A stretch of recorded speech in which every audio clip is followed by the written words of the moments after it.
في أحوال السعداء يوم القيامة سورة الواقعة تفسير ابن كثير. الحمد لله رب العالمين والصلاة والسلام على أشرف الأنبياء وسيد المرسلين سيدنا محمد وعلى آله وأصحابه أجمعين. اللهم صل على سيدنا محمد وعلى آل سيدنا محمد كما صليت على إبراهيم وعلى آل إبراهيم في العالمين إنك حميد مجيد. أعوذ بالله من الشيطان الرجيم. بسم الله الرحمن الرحيم.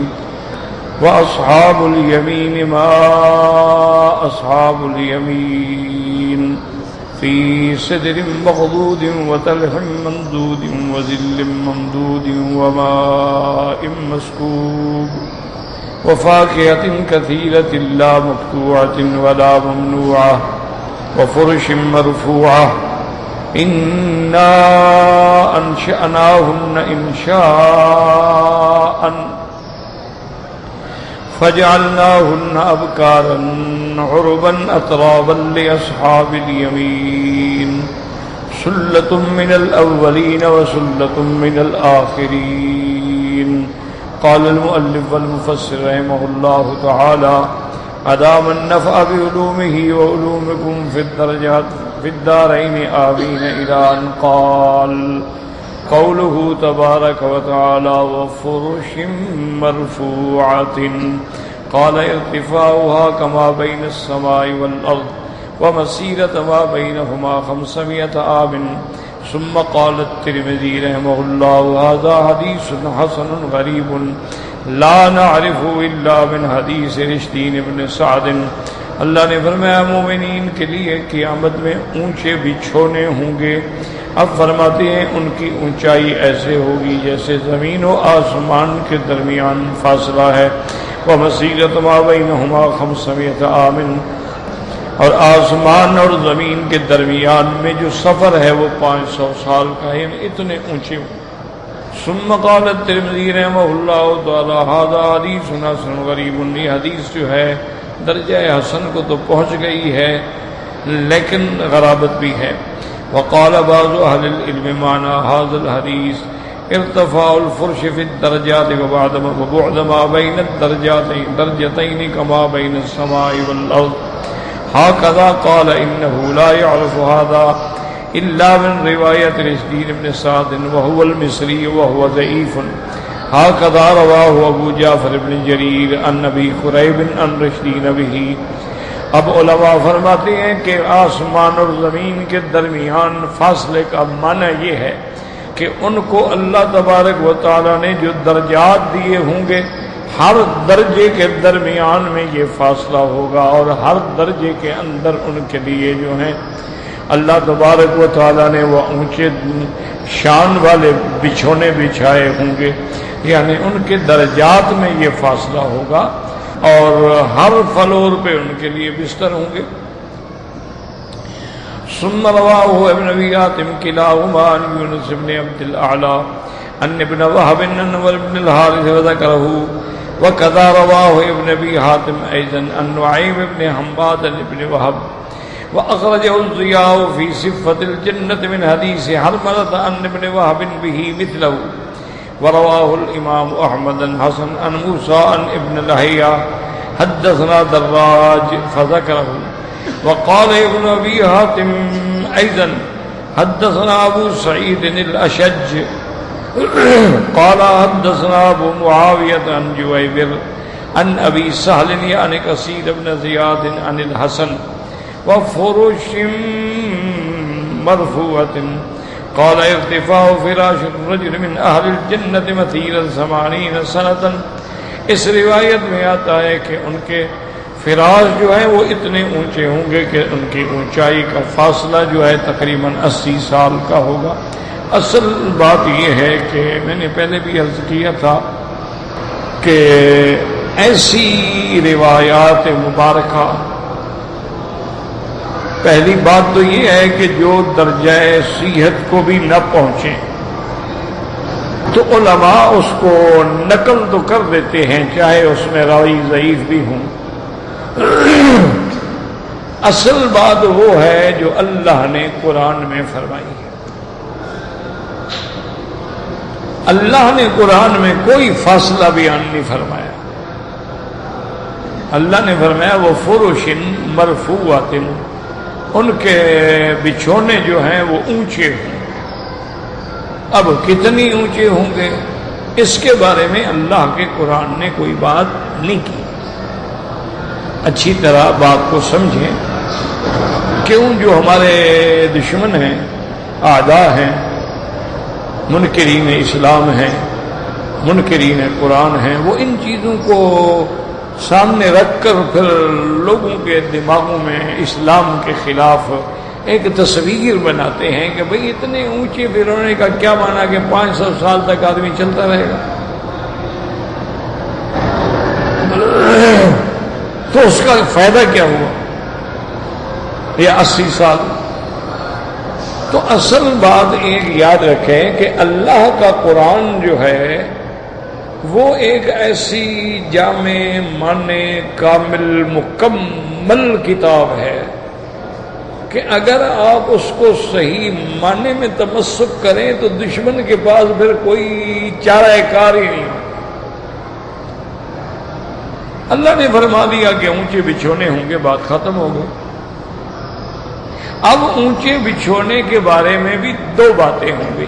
یا تو معنی یہ ہے کہ ان کے اونچے ہونے کا معنی یہ ہے کہ شان والے بچھونے،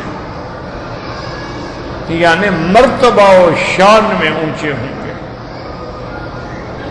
اور بعض یہ ہے کہ وہ حقیقتاً بھی اونچے ہوں. اب اس کی تفصیل میں جب قرآن پاک کسی چیز کو مبہم چھوڑ دے، یعنی قرآن بیان نہ کرے، تو آدمی کو کبھی بحث نہیں کرنی چاہیے. بحث کریں گے تو پھر آپ الجھ جائیں گے. اب دیکھیں قرآن میں کئی چیزیں ہیں. اللہ تبارک و تعالیٰ نے سورۃ الکہف جو ہے وہ اصحاب کہف کے نام پہ سورت کا نام بھی سورۃ الکہف ہے. اصحاب کہف کا یعنی واقعہ اتنا بڑا اہم ہے کہ ان کے نام پہ سورت کا واقعہ نام رکھا گیا.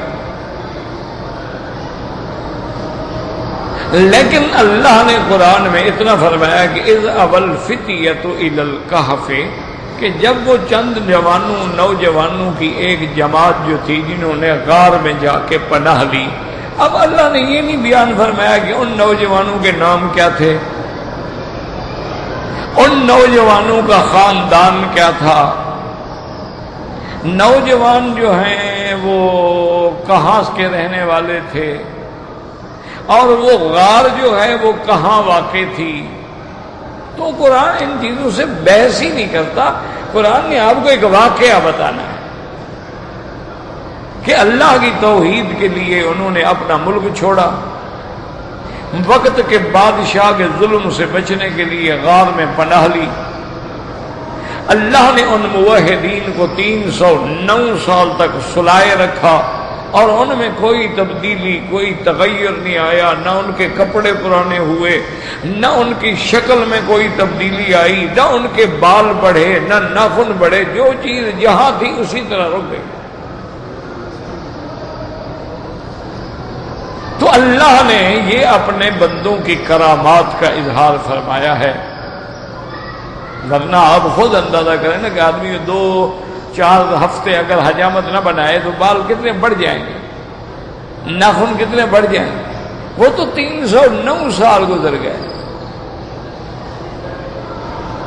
اگر ان کے ناخن بڑھ جاتے یا ان کے بال بڑھ جاتے تو 309 سال میں وہ کہاں پہنچتے. لیکن قرآن بتاتا ہے کہ بالکل ان میں کوئی تغیر ہی نہیں آیا.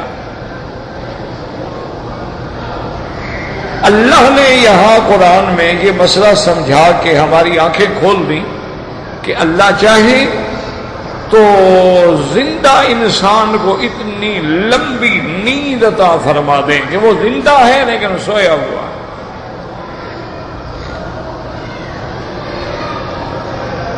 وہ زندہ ہے، اس پہ موت نہیں آئی، اور وہ سویا ہوا ہے، اور ایسا اللہ نے انتظام کر دیا ہے کہ سورج کی روشنی حسب ضرورت آتی ہے لیکن ان کو تپش محسوس نہیں ہوتی، اور اتنی لمبی مدت سونے میں لازمی بات ہے کہ دیکھو نا، رات کو آدمی دائیں سوتا ہے لیکن آدھے گھنٹے کے بعد بدل جاتا ہے، تو اللہ نے فرمایا وہ بھی ہم نے انتظام کر دیا کہ نقلبہم ذات الیمین و ذات الشمال، ہم ان کو بدل دیتے۔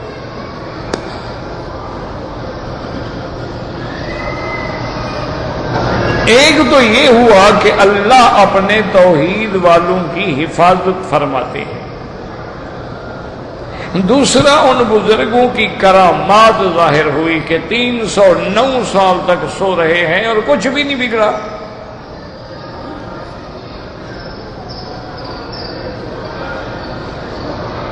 اب جناب قرآن نے باقاعدہ واضح کہ وَلَبِثُوا فِي كَهْفِهِمْ 300 سِنِينَ وَازْدَادُوا تِسْعًا۔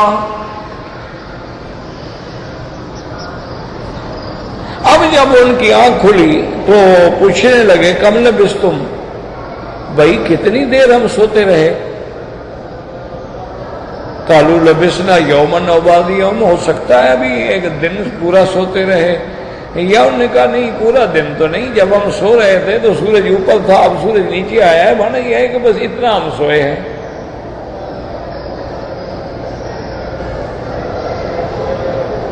بعد میں کہنے لگے بھائی کیوں جھگڑتے ہو، 2 گھنٹے سوئے 10 گھنٹے سوئے، ربکم اعلم بما لبثتم، تمہارا رب جانتا ہے کتنے سوئے۔ بس اس جھگڑے کی کیا ضرورت ہے، جتنا سوئے تھے سو گئے، اٹھ گئے۔ فَبَعَثُوا أَحَدَكُمْ بِوَرِقِكُمْ هَٰذِهِ إِلَى الْمَدِينَةِ، اب ایک آدمی کو پیسے دو، وہ شہر میں جائے کچھ کھانے پینے کے لیے لے آئے، کیونکہ جب تک سوتے رہے تو بھوک لگی نہیں نا، نہ بھوک نہ پیاس۔ اب دیکھو نا روزہ رکھتے ہیں، اب بعض ملکوں میں 18 گھنٹے کا دن ہوتا ہے، لیکن سو گیا آدمی تو سونے میں کیا بھوک لگے گی۔ اب جب آنکھ کھلی تو اب بھوک لگی، کہا جی بندہ بھیجو اور جا کے کوئی اچھی چیز، پاکیزہ چیز، حلال چیز، طیب چیز لے آئے۔ اللہ تبارک و تعالیٰ اگر چاہتے تو ان کو غار میں کھانا بھی تو پہنچا سکتے تھے، وہ قادر تھے اس بات پہ، لیکن میرا مولا اس قصے کو بھی تو عالم میں لانا چاہتے تھے نا۔ اب وہ جب پیسے لے کے آیا، اس نے جا کے کھانا خریدا، اس کو پیسے دیے، اس نے پیسے دیکھے، اس نے کہا کون ہو بھائی تم؟ انہوں نے کہا کیوں؟ انہوں نے کہا یہ تو 300 سال پہلے کا کوئی نوٹ ہے، اور وہ تو حکومتیں بدل گئی، ملک بدل گئے، نوٹ بدل گئے، یہ تم کہاں سے لائے ہو؟ کوئی خزانہ چوری کیا کیا؟ انہوں نے کہا اللہ کے بندے نہیں، ہم تو مسافر ہیں، غار میں سو گئے، ہمیں تو پتہ چلتا کوئی نہیں۔ انہوں نے کہا تاریخ تو پڑھو نوٹ پر۔ اب جا کے راز کھلا کہ وہ تو 309 سال سوتے رہے۔ تو اللہ نے قرآن میں یہ دکھانا تھا کہ ہم چاہیں زندہ کو سلا دیں اور اس میں کسی قسم کا تغیر نہ آنے دیں، نہ اس کو پیاس لگے، نہ بھوک لگے، نہ اس کی شکل میں تغیر آئے، نہ بال بڑھیں، نہ کپڑے پھٹیں، نہ ناخن بڑھے، جیسے سوئے تھے ویسے اٹھ بیٹھے۔ اسی میں اشارہ کر دیا میرے مولا نے کہ اگر ہم زندہ انسانوں کو ایک غار میں اتنی لمبی مدت سلا کے رکھ سکتے ہیں تو قبر میں بھی تو ہم اپنے بندوں کی حفاظت کر سکتے ہیں۔ قبر کی غار میں بھی ہم جس کو چاہیں آرام سے سلا دیں، اور اس میں کوئی ذرے کے برابر بھی تبدیلی نہ آنے دیں، اور اس کی یہ تو اللہ نے نیند کی مثال دکھلا دی، ادھر اللہ نے موت کی بھی مثال دکھلا دی کہ اللہ کے ایک پیغمبر گزرے، ایک بستی کو دیکھا، بستی اجڑ چکی ہے، برباد ہو چکی ہے، ہر چیز فنا ہو گئی ہے، حیران کھڑے ہیں، کہتے ہیں انا یحیی ھذہ اللہ بعد موتہا، کہتے ہیں کمال ہے بھی، یہ تو سب کچھ ختم ہو گیا، فنا ہو گیا، اب اس کو اللہ جانے اللہ پاک کیسے دوبارہ زندہ فرمائیں گے؟ یعنی انکار نہیں، کیفیت میں بات ہو رہی ہے، وہ تو نبی ہے۔ فَأَمَاتَهُ اللَّهُ مِئَةَ عَامٍ، اللہ نے حکم دیا میرے پیغمبر تم بھی مر جاؤ، موت آ گئی، کتنا 100 سال گزر گیا۔ فَأَمَاتَهُ اللَّهُ مِئَةَ عَامٍ ثُمَّ بَعَثَهُ قَالَ كَمْ لَبِثْتَ قَالَ لَبِثْتُ يَوْمًا أَوْ بَعْضَ يَوْمٍ، اب 100 سال کے بعد اللہ نے زندہ فرما دیا، جب زندہ ہوئے اللہ نے فرمایا کتنی مدت گزر گئی؟ انہوں نے کہا اللہ میاں یہ دن پورا یا آدھا دن گزرا ہے، اس سے زیادہ تو نہیں۔ قال بل لبثت 100 عام، اللہ نے فرمایا نہیں آپ تو 100 سال کے لیے فوت ہو گئے تھے، 100 سال صدی گزر گئی۔ اور یہاں بھی دیکھ لو کہ موت کے بعد بھی اللہ نے کچھ نہیں بدلنے دیا، نہ کپڑے بدلے، نہ شکل بدلی، نہ جسد بدلا، کوئی تبدیلی آتی تو یہ تو نہ کہتے نا کہ ایک دن گزرا ہے۔ تو اللہ اپنی قدرتیں دکھلانا چاہتے ہیں، تمہیں اس مسئلے میں بحث کرنے کی ضرورت نہیں ہوتی کہ بندہ کون تھا، وہ بستی کہاں تھی، اس کا نام کیا تھا، یہ قرآن کا مقام نہیں ہے۔ قرآن کوئی تاریخ کی کتاب ہے، قرآن جغرافیہ کی کتاب ہے کہ وہ ان چیزوں سے بحث کرے۔ قرآن تو ہمیں ایک دلائل دیتا ہے کہ میں چاہوں فوت ہو گئے، لیکن 100 سال تک ان کو میں نے کچھ نہیں بدلنے دیا۔ چلو یہ سوتے تو رہے نا، سو گئے، موت آ گئی۔ حضرت سلیمان کو تو کھڑا رکھا، سلیمان علیہ السلام آسے پہ ٹیک لگا کے نماز پڑھے، وہی روح قبض ہو گیا، فوت ہو گئے، کھڑے ہیں۔ اب جنات آتے ہیں دور سے دیکھتے، او سلیمان علیہ السلام بھی نماز پڑھ رہے ہیں، کام کرو کام کرو، آئیں گے تو پھر چمڑی ادھیڑ دیں گے۔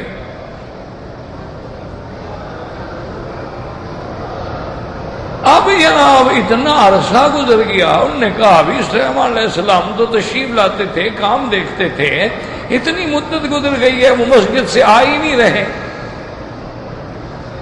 جب دیکھتے ہیں تو وہ کھڑے ہیں اسی نماز کی کیفیت میں۔ فلما خر تبینت الجن، اب اللہ نے حکم دیا دمک کو کہ سلیمان علیہ السلام کے عصا کی جو لکڑی ہے نا، اس کو تھوڑا تھوڑا کھانا شروع کرو۔ لکڑی دیمک کھاتی گئی، عصا کمزور ہوا، حضرت سلیمان علیہ السلام گر گئے۔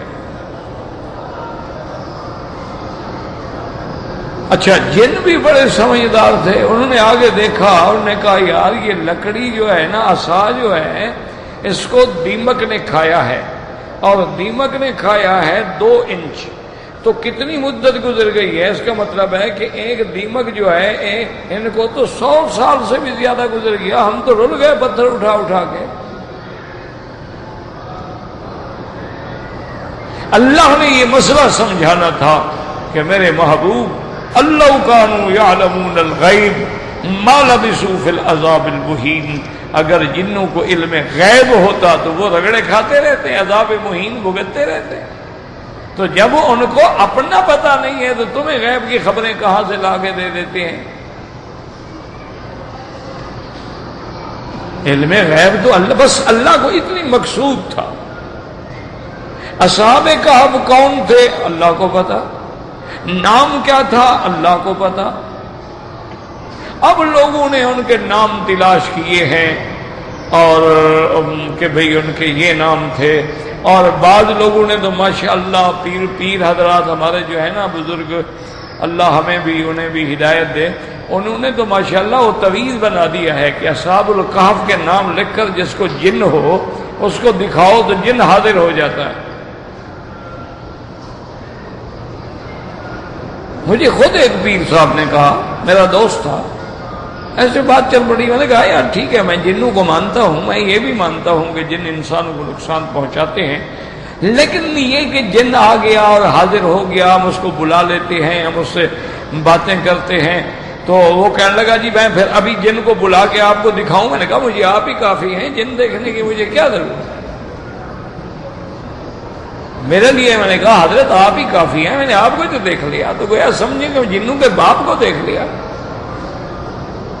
جنوں کو دیکھنے کی مجھے کیا ضرورت پڑی. میں مانتے جو نہیں ہوں. میں نے کہا میں مانتا ہوں اللہ کے بندے، جنات کا وجود ہے، وہ تو قرآن ہے، اس کا منکر تو کافر ہے. اور جنات آگ سے پیدا ہوئے ہیں، وہ سراپا آگ ہیں، یہ قرآن ہے. جنات نقصان بھی دیتے ہیں، بالکل صحیح حدیث ہے حضرت عبداللہ بن مسعود کی. جو واقعہ ہے وہ تو ہم مانتے ہیں. تو بہرحال یاد رکھو کہ اس قسم کی بحث میں پڑو گے پھر تمہیں دشمن کبھی جینے بھی نہیں دے گا. وہ کہے گا جناب عجیب بات ہے، 500 سال جتنا اونچا پلنگ اتنا اونچا بنانے کی بھلا کیا ضرورت تھی؟ یہ تو پلنگ نہ ہوا کہ 20 منزلہ بلڈنگ ہو گئی. تو ایسی باتیں ضرورت کیا؟ جب قرآن نے نہیں بیان کیا بات ختم. اب جب اللہ تبارک و تعالی جنت میں لے جائیں گے اپنی رحمت سے انشاءاللہ تو دیکھ لیں گے. بس ابھی جتنا اس نے بتایا ہے اتنا ہمارا ایمان ہے، بس اس سے زیادہ بحث ہی نہ کرو. سارے قرآن مقدس نے اصحاب کہف کا نام نہیں لیا. اچھا جو حضرات ان کا نام لیتے ہیں وہ بھی یہودی روایات ہیں، اسرائیلی کتابوں سے انہوں نے نام لیے ہیں، ہماری تو کسی کتاب میں نہیں ہے، کسی صحیح حدیث میں ان کا نام نہیں ہے. کیوں؟ اس کی ضرورت ہی نہیں ہے نا. ضرورت ہو تو اللہ بیان فرمائے گا. اب حضرت موسیٰ علیہ السلام کا واقعہ ہے، اللہ نے پورا قصہ بیان فرمایا. موسیٰ علیہ السلام کی پیدائش، پھر ان کا صندوق میں بند ہونا، ان کا دریا کے سپرد ہونا، دریا کا ندی میں ڈالنا، ندی کا اس کو فرعون کے گھر میں پہنچانا، فرعون کے گھر والوں نے اس صندوق کو پکڑنا. ایک واقعہ ہے. لیکن اللہ نے یہ نہیں بیان فرمایا کہ موسیٰ علیہ السلام کی اماں کا نام کیا تھا. اللہ فرماتے ہیں وَأَوْحَيْنَا إِلَىٰ أُمِّ مُوسَىٰ، ہم نے موسیٰ علیہ السلام کی اماں کی طرف وحی بھیجی، خبر بھیجی، اطلاع بھیجی. اللہ پاک نے وحی سری سے ان کے دل میں بات ڈال دی. لیکن موسیٰ کا نام کیا ہے اللہ عالم، اللہ جانتے ہیں. جب قرآن میں نہیں ہے تو ہم کہاں سے لے آئیں؟ حضرت موسیٰ علیہ السلام کی بہن کا ذکر ہے لیکن نام نہیں. قالت لأخته قصيه فبصرت به عن جنب. حضرت موسیٰ علیہ السلام کی اماں نے آپ کی بہن سے کہا کہ بیٹی پتہ تو کرو بھائی کا جا کر. اماں کیسے کہاں پر فرمایا قصی ہے، اسی دریا کے کنارے پہ چلتی جاؤ، پوچھتی جاؤ، کہیں تو کوئی واقعہ ہوا ہوگا نا. لیکن نام نہیں لیا کہ ان کی بہن کا نام کیا تھا. اب جناب انہوں نے ماشاءاللہ اسرائیلی روایات سے نام بھی ڈھونڈ لیے ہیں. اور یہاں بھی جو چیزیں تھیں نا، یہاں بھی پیروں کا کام چل گیا. انہوں نے کہا کہ موسیٰ علیہ السلام کی ماں کا نام جس کو آ جائے نا اس کو بڑے پیسے ملتے ہیں. یہ علم تسخیر ہے، یعنی موسیٰ علیہ السلام کے نام سے نہیں ملتے. جو رسول ہے، جو نبی ہے، ان کی ماں نہ نبی ہے نہ رسول ہے، اس کے نام میں اتنی برکت ہے تو موسیٰ علیہ السلام کے نام میں نہیں ہے. بس لوگ ہیں، جاہل ہیں، جدھر لگا تو لگ جاتے ہیں بیچارے، کیا کریں، سیدھے سادے لوگ ہوتے ہیں. تو اس لیے ہمیشہ یاد رکھو، اس کو علماء کہتے ہیں ابہموہ کما ابہمہ اللہ. کہ جن چیزوں کو اللہ نے خود چھپا دیا ہے تم بھی چھپا رہنے دو، اس میں بحث میں مت پڑو، ورنہ اللہ کے آگے کیا مشکل تھی کہ یوسف علیہ السلام کے بھائیوں کے نام بھی قرآن میں ذکر فرما دیتے، لیکن اللہ نے پوری سورت یوسف کا اتنا عظیم الشان قصہ ہے سارا بیان کیا لیکن نام نہیں لیا۔ جاء اخوت یوسف، یوسف کے بھائی آئے، اللہ نے امرأت العزیز کا واقعہ پورا بیان فرمایا لیکن نام نہیں لیا ہے۔ ہمارے لوگوں نے تو کتابیں لکھ ڈالی ہیں نا یوسف زلیخا کے نام سے، یہ نام زلیخا کہاں سے لے آئے ہیں؟ یہودی روایت، کسی نے کہا رائیل نام تھا، کسی نے کہا زلیخا تھا، بھئی رائیل تھا زلیخا تھا کوئی تھا، جب اللہ نے نام نہیں لیا ہمیں کیا ضرورت ہے بحث میں پڑھنے کی؟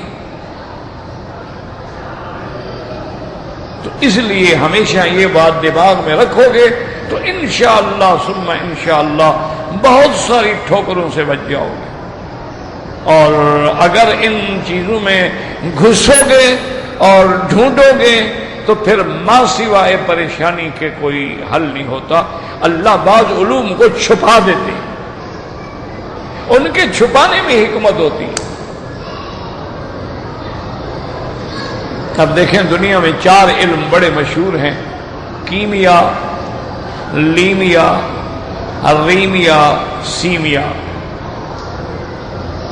یہ 4 علوم ہیں۔ سونا بنانا کیمیا لوگ بناتے، اس میں کوئی بڑی بس کوئی ایسی مشکل مسئلہ نہیں ہے، بڑے بڑے لوگ گزرے اکثیر گھر سونا بناتے تھے۔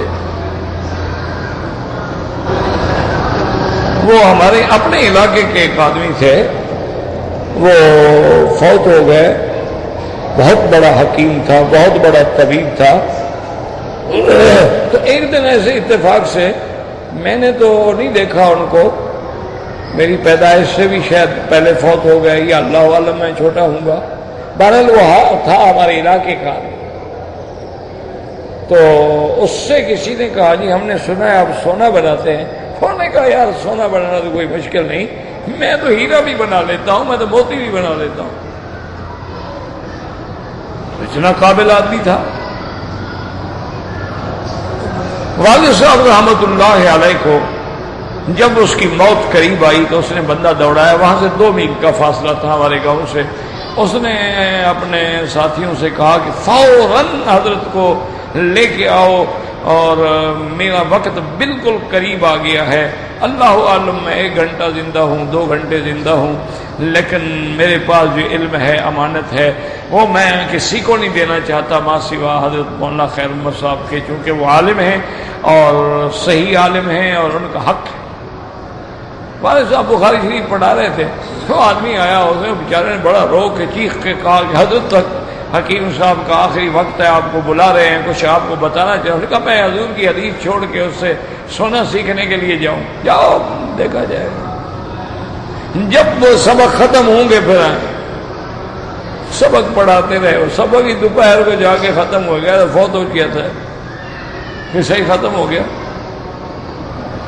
تو بہرحال اس علم کے بارے میں بھی علماء نے یہ لکھا ہے کہ ان کو جمع کرو تو کیا بنے گا؟ کاف کیمیا، لام لیمیا، سین سیمیا، رے ریمیا، کل سر، یعنی یہ سب اللہ کے راز ہیں۔ اللہ چاہے تو کسی پہ ظاہر کر دے، نہ چاہے تو نہ کرے، اور اللہ والوں کو تو ان چیزوں کی ضرورت ہی نہیں ہوتی ہے نا، وہ تو اللہ کے دروازے سے مانگتے ہیں، وہ سونا تھوڑا بناتے ہیں۔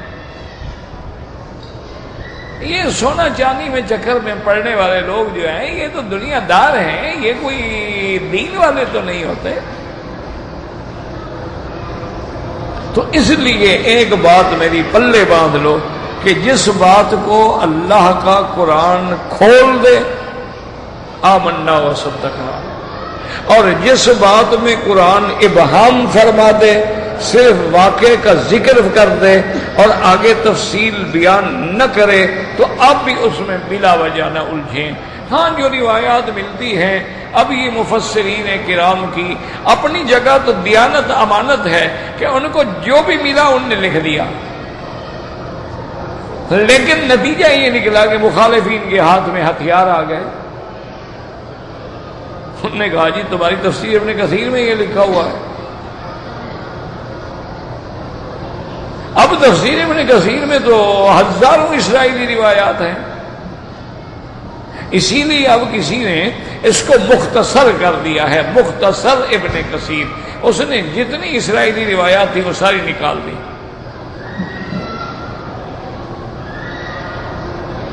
بہرحال اس کی محنت ہے، اچھی بات ہے، لیکن اگر ہر کتاب سے ایسے نکالنا شروع کرو نا انشاءاللہ بچے کا کچھ بھی نہیں۔ اور انہوں نے کیوں نقل کیا ہے کہ آدمی باخبر رہے کہ ایسی باتیں بھی کتابوں میں ہیں، بس یہ مانا نہیں ہے کہ اس کو ہم ہر حال میں مانیں، لیکن صاحب انہوں نے بتا بھی دیا ہے کہ راوی ضعیف ہے۔ اب اللہ تبارک و تعالی ارشاد فرماتے ہیں فرش مرفوعۃ انا انشأناہن انشاء فجعلناہن ابکارا عربا اترابا لاصحاب الیمین۔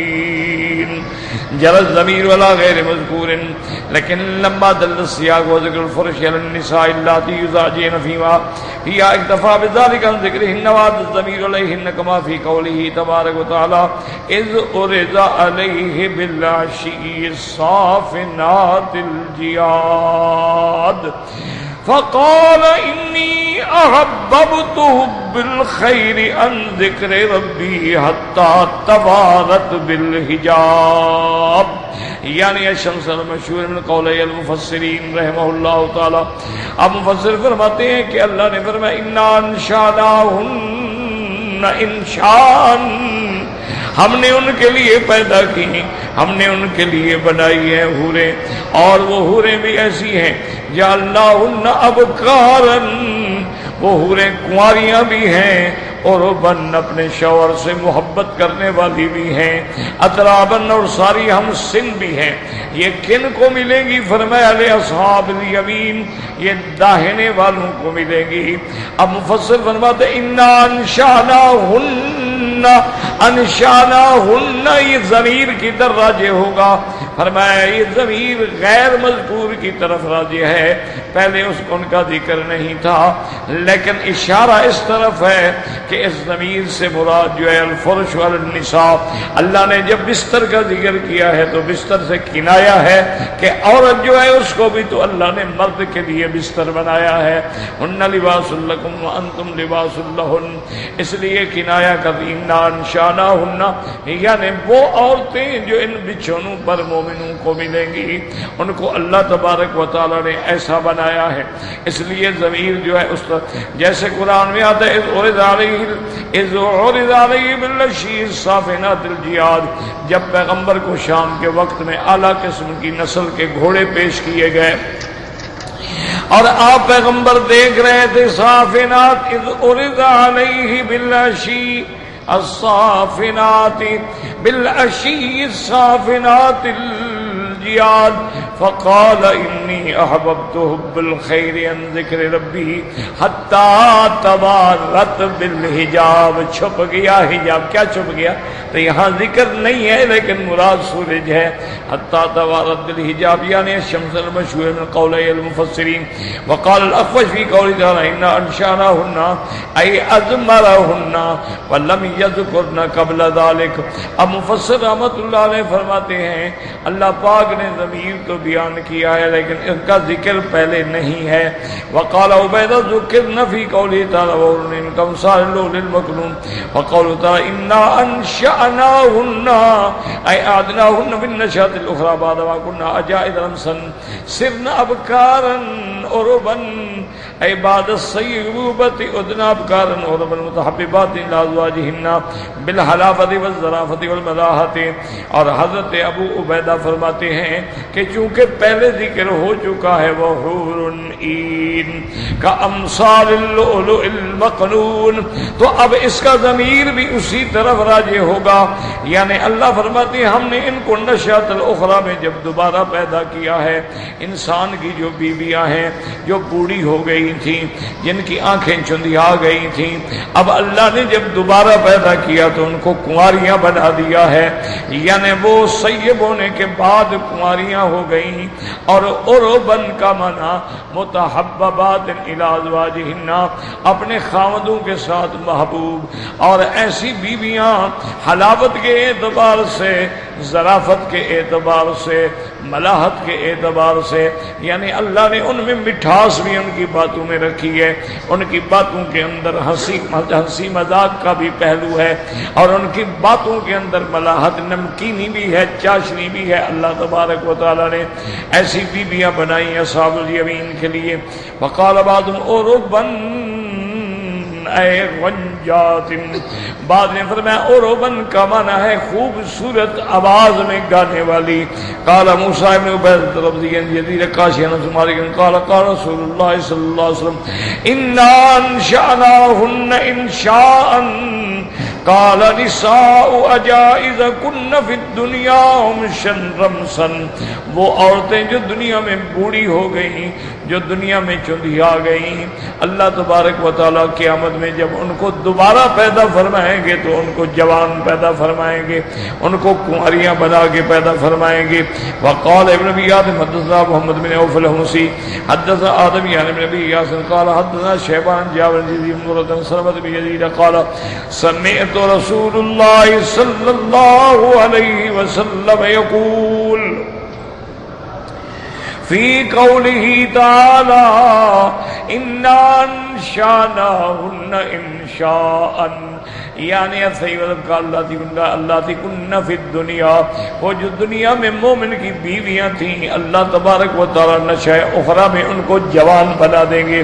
وقال ابن عبید مسلم مقدام قال حدثنا مبارک فزاد قال ان اتت عجوز فقالت یا رسول اللہ صلی اللہ علیہ وسلم ادعو اللہ تعالی ان يدخلني الجنة فقال يا ام فلان ان الجنة لا تدخلها عجوز. قال فولت تبكي قال اخبروها انها لا تدخلها وهي عجوز. ان الله تعالى يقول انا انشأناهن انشاء فجعلناهن ابکارا. اس حدیث مبارک میں آتا ہے ایک بوڑھی عورت حضور پاک صلی اللہ علیہ وسلم کی خدمت میں آئی. فقالت یا رسول اللہ، اس نے کہا حضور اللہ سے دعا کریں ان يدخلني الجنہ، اللہ مجھے جنت میں داخل فرمائے. آپ نے فرمایا یا ام فلان، میں فلان کی ماں، جنت میں بوڑھی داخل نہیں ہوگی، جنت میں بوڑھیاں نہیں جائیں گی. اب وہ بیچاری رونے لگ گئی کہ ہائے میں تو ماری گئی، میں بوڑھی ہو گئی، جنت میں بھی نہیں جاؤں گی. تو حضور پاک صلی اللہ علیہ وسلم فرمایا اس بی بی کو خبر دو کہ تم کیوں رو رہی ہو، تم نے قرآن نہیں پڑھا، تم بوڑھی بن کے نہیں جاؤ گی بلکہ اللہ تبارک و تعالیٰ تمہیں دوبارہ جوان بنا دیں گے. انا انشأناہن انشاء فجعلناہن ابکارا عربا اترابا. وهكذا رواه الترمذي في الشمائل عن عبد بن حميد. وقال ابو القاسم الطبراني حدثنا بكر بن سهل الدمياطي قال حدثنا عمرو بن هاشم البيروني قال اخبرنا سليمان بن ابي كريمة عن هشام بن حسان عن الحسن عن امه عن ام سلمة رضي الله تعالى عنها قالت قلت یا رسول اللہ صلی اللہ علیہ وسلم اخبرنی عن قول اللہ تعالی حور عین. بی بی ام سلمہ نے پوچھا کہ یا رسول اللہ قرآن میں حور عین جو آتا ہے اس سے کیا مراد ہے؟ آپ نے فرمایا حور بیض، مکہ حور کا معنی ہے سفید رنگ والی، عین زخام العیون شفر الحورا بمنزلت جناح النسر، یعنی وہ رنگ کی سفید ہوں گی اور آنکھیں بڑی بڑی ہوں گی اور پلکیں ایسی بڑی ہوں گی جیسے باز کے پر ہوتے ہیں۔ قلت اخبرنی عن قول تعالیٰ کا امثال اللؤلؤ المکنون، بی بی نے پوچھا کہ حضور اللہ فرماتی ہیں کہ ان کی مثال ایسی ہوگی جیسے موتی چھپے ہوئے، سے کیا مراد ہے؟ آپ نے فرمایا صفاء الدر الذی فی الاصداف الذی لم تمس الایدی، آپ نے فرمایا ان بیویوں کی جلد سے صاف ہوگی جیسے موتی سیب کے اندر ہوتا ہے جس کو کبھی ہاتھ نہ لگا ہو، اس کی کیسے چمک دمک بحال ہوتی ہے۔ قلت اخبرنی عن قول فیہن خیرات حسان، اللہ فرماتی ہیں کہ جنت میں مومنوں کے لیے خیرات حسان کا کیا معنی ہے؟ آپ نے فرمایا خیرات الاخلاق حسان الوجوہ، اللہ اپنے مومن کو جو حوریں دے گی ان کے اخلاق بھی عالی ہوں گے اور ان کے چہروں پہ بھی جمال ہوگا۔ اللہ تبارک و تعالی ان کو ایسی بیوی عطا فرمائیں گے۔ بی بی نے پوچھا اخبرنی عن قولہ کأنہن بیض مکنون، اللہ فرماتے ہیں وہ ایسی ہوں گی جیسے انڈا چھپا ہوتا ہے، اس سے کیا مراد ہے؟ قال رکتهن كركة الجلد الذي رأيت في داخل البيضة مما يلي القشر وهو الغرقي، آپ نے فرمایا بیج سے مراد یہ ہے کہ ان کی جلد جو ہے ایسے نرم ہوگی جیسے انڈے کے اندر جو ہے باریک سی چیز نرم ہوتی ہے۔ قلت یا رسول اللہ اخبرنی عن قول عربا اترابا، بی بی نے پوچھا حضور اللہ نے فرمایا عربا اترابا سے کیا مراد ہے؟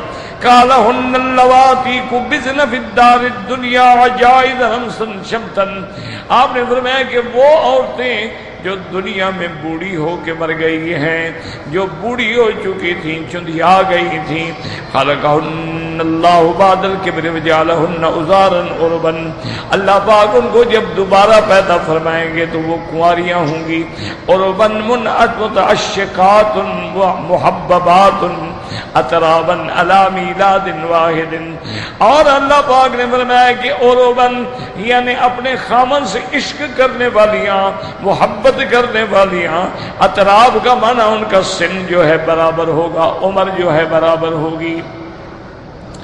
قلت یا رسول اللہ صلی اللہ علیہ وسلم نساء الدنیا افضل ام الحور العین، بی بی ام سلمہ نے پوچھا کہ یا رسول اللہ اللہ نے قرآن میں جو حوروں کی صفتیں بیان کی ہیں کیا دنیا کی عورتیں افضل ہوں گی یا حور العین جو ہے وہ افضل ہوں گی؟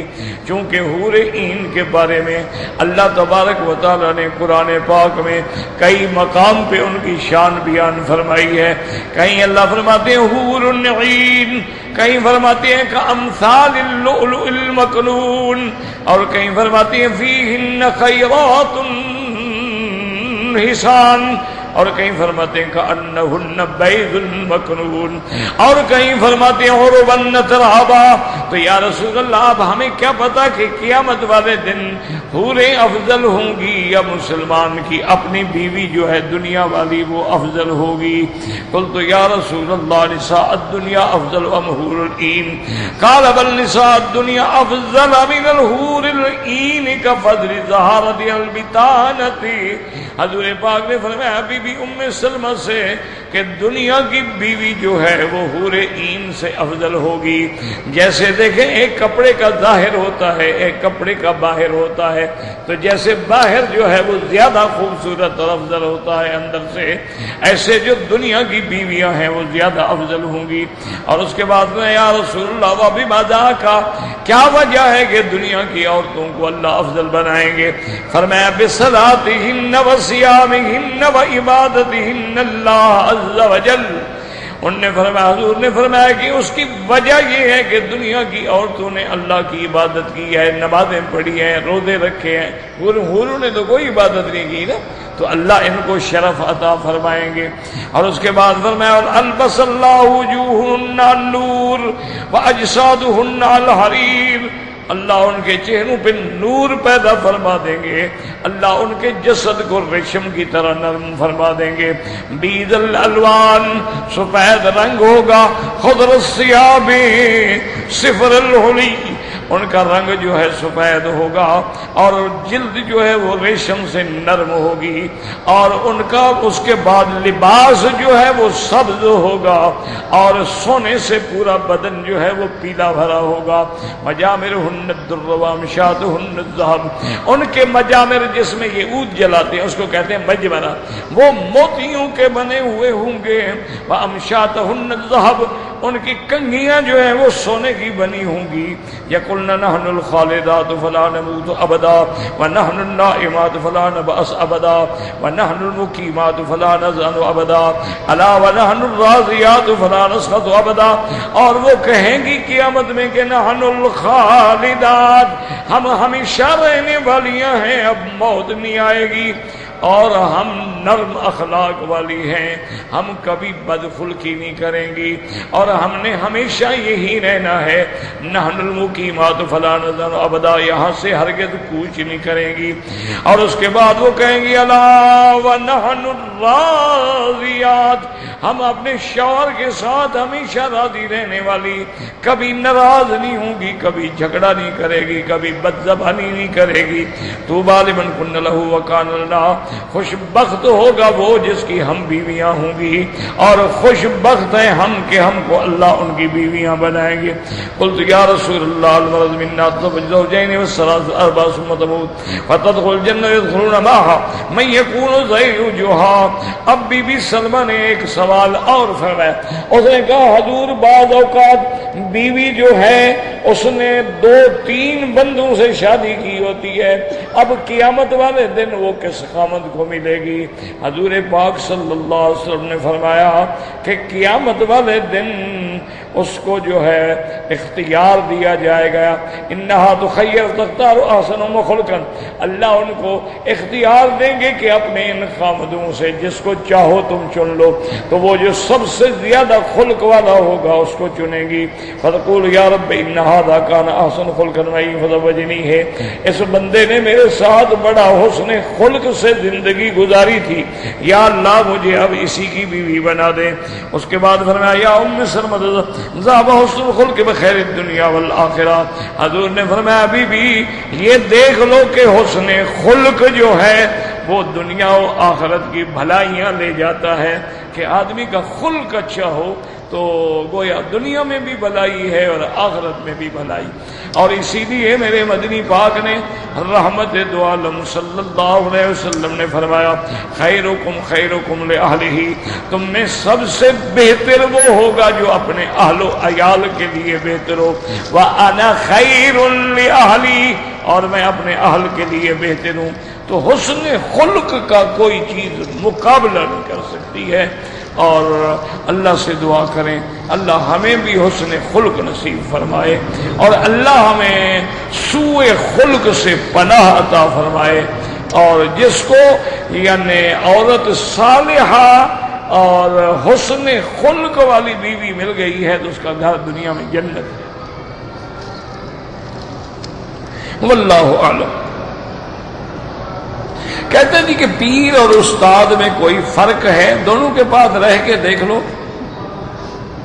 فرق کا اندازہ ہو جائے گا نا۔ کچھ عرصہ پیر کے پاس رہو، کچھ عرصہ استاد کے پاس، تو تمہیں اندازہ ہو جائے گا۔ وہ ایک جاہل آدمی نے، ہمارے ایک بہت بڑے خطیب تھے حافظ اللہ وسایہ مرحوم رحمت اللہ علیہ، نابینا تھے، ڈیرہ غازی خان کے تھے، اللہ ان کی قبر پہ رحمتیں فرمائے، بہت بڑے عالم، بہت بڑے خطیب، اور اللہ نے ان کو ایسی آواز دی تھی کہ بس وہ خطبہ شروع کرتے اور لوگ رونا شروع کرتے، اتنا اثر سوز تھا۔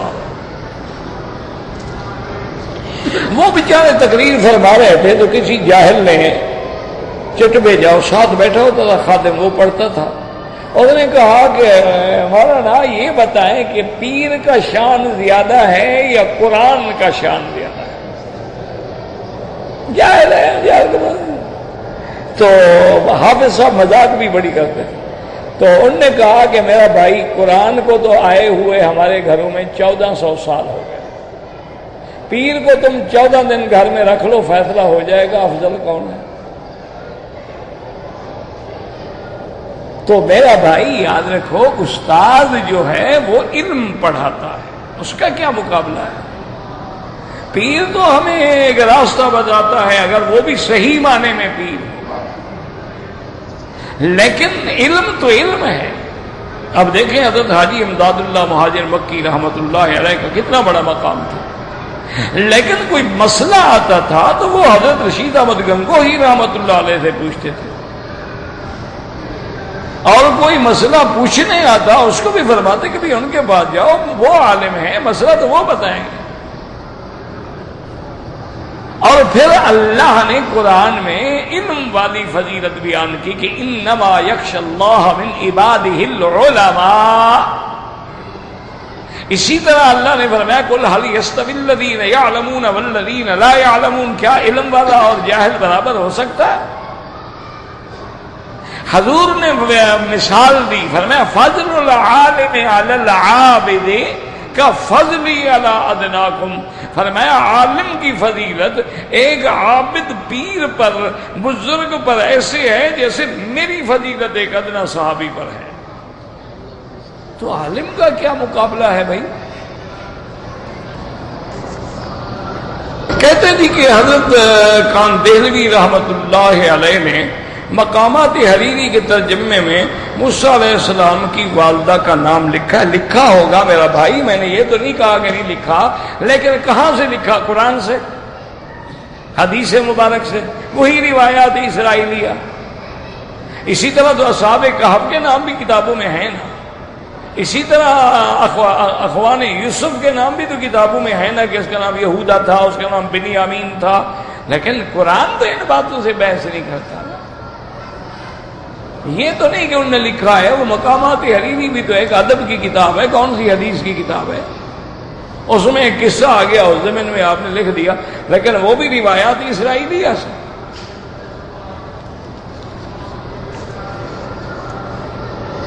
حضرت علی کی پیدائش خانہ کعبہ میں ہوئی تھی، کتابوں میں لکھا ہے، لیکن خانہ کعبہ سے مراد اللہ کا حرم ہے، اور بعض علماء کہتے ہیں کہ حقیقتاً کعبے کے اندر ہوئی تھی، اور حضرت زید کی اور بھی کئی لوگ ہیں جن کی انہوں نے لکھا ہے ان سب کی پیدائش جو ہے وہ کعبے کے اندر ہوئی تھی، اللہ اعلم۔ بہرحال نہ کسی صحیح حدیث مبارک میں ہے، نہ قرآن پاک کی یہ آیت مبارک ہے، یہ مختلف آثار ہیں، مختلف روایات ہیں، اور لوگوں نے اسی کو اہمیت دے دی ہے۔ بھائی اگر کعبے میں پیدائش ہوئی بھی ہو تو ہم کیا حرج ہے پھر؟ یعنی حضور کی پیدائش تو باہر ہوئی ہے، تو جو اندر پیدا ہوگا وہ حضور سے بھی افضل ہو جائے گا، اس میں کیا ہے؟ اچھا آپ دیکھیں کہ ایک مومن ہے، صحیح معنوں میں مومن ہے، وہ ہندوستان میں، بنگلہ دیش میں، پاکستان میں پیدا ہوا، اور ایک آدمی ہے جو سرزمین مکہ میں پیدا ہوا، حرم میں پیدا ہوا، گھٹی اس کو زمزم سے لگائی گئی، لیکن وہ کافر ہے، تو کیا یہ جنت میں جائے گا یا وہ مومن جنت میں جائے گا جو دوسرے ملک میں پیدا ہوا ہے؟ ابو جہل کہاں پیدا ہوا تھا؟ تو پیدا ہونے سے وہ جنت میں چلا جائے گا؟ وہ ایک آدمی ہے، پتہ نہیں پرانی بات ہے، میں تقریر کر رہا تھا، اس نے لکھا جی وہ کوئی گانے والی تھی آپ کے ملک کی، کوئی مشہور مغنیہ تھی، تو اس نے لکھا جی دیکھو سبحان اللہ 27 رمضان کو وہ موت آئی اس پر، وہ تو کتنے نصیب والی تھی۔ تو نے کہا ابو جہل بھی تو رمضان شریف میں مرا ہے، مقام بدر میں ابو جہل کی موت بھی رمضان میں آئی ہے، تو بخشا جائے گا؟ جاہلوں کی باتیں ہیں۔ دعا کرو عقیدہ ٹھیک ہو، اعمال ٹھیک ہوں، ایمان ٹھیک ہو، ورنہ حرم میں مر جاؤ کیا فائدہ ہوگا؟ اگر آدمی مشرک ہے، مکے میں مر جائے، مدینے میں مر جائے، کیا ہوگا؟ حتیٰ کہ صحیح حدیث ہے میرے مدنی پاک کی، قیامت سے پہلے مدینے کی زمین میں زلزلہ آئے گا، جتنے بدعتی مشرک ہیں اللہ سب کو نکال کے باہر پھینک دے۔ تو دعا کرو اللہ عقیدہ صحیح رکھے اور موت ایمان پہ آئے، پھر مکے میں آئے، مدینے میں آئے، نعمت ہے۔ رکن یمانی یمن کی طرف ہے، ہاتھ لگانا سنت ہے۔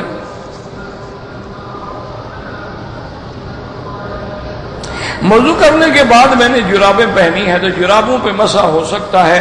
احناف کے نزدیک مسح خفین پہ ہوتا ہے، موزے پہ ہوتا ہے. اور اگر وہ کہتے ہیں جرابین سخینین، اتنی موٹی ہوں کہ جن سے آدمی کافی دور تک چل سکتا ہو اور پانی بھی اندر نہ جاتا ہو، پھر مسح ہوتا ہے. وہ عام باریک جرابوں پر مسح کے قائل نہیں ہیں. بعض علماء جو ہیں لفظ جراب سے جو بھی جراب ہو اس پہ مسح کے قائل ہیں. وہ کہتے ہیں کہ ہر جراب پہ مسح جائز ہے. لیکن میرا بھائی یاد رکھو، دعا کرو اللہ اختلافات سے بچائے. مجھے ایمان سے کہیں حضور پاک نے مسح کیا، ہمارا ایمان ہے. اور بلکہ امام ابو حنیفہ رحمۃ اللہ علیہ تو فرماتے ہیں کہ اہل سنت والجماعت کی علامت میں یہ ہے کہ المسح علی الخفین، وہ موضوع پر مسح کا قائل ہو. اور اس کے بعد فضیلت الشیخین، وہ تمام صحابہ میں حضرت ابو بکر عمر کو افضل سمجھنے والا ہو. وحب الختنین، اور حضور کے دو دامادوں سے محبت کرنے والا ہو، حضرت عثمان اور حضرت علی. یہ دونوں داماد ہیں. یہ تو اہل سنت والجماعت کی علامت ہے. لیکن مجھے آپ ٹھنڈے دل سے بتائیں حضور کے زمانے میں کون سی جراب تھی؟ بس یہ فیصلہ آپ مجھے کر دیں، میں آپ کی بات مان لوں گا. حضور پاک نے جن جرابوں پہ مسح فرمایا ہے وہ کون سی جراب تھی؟ نیلون سے بنی ہوئی تھی، فیکٹریوں کی.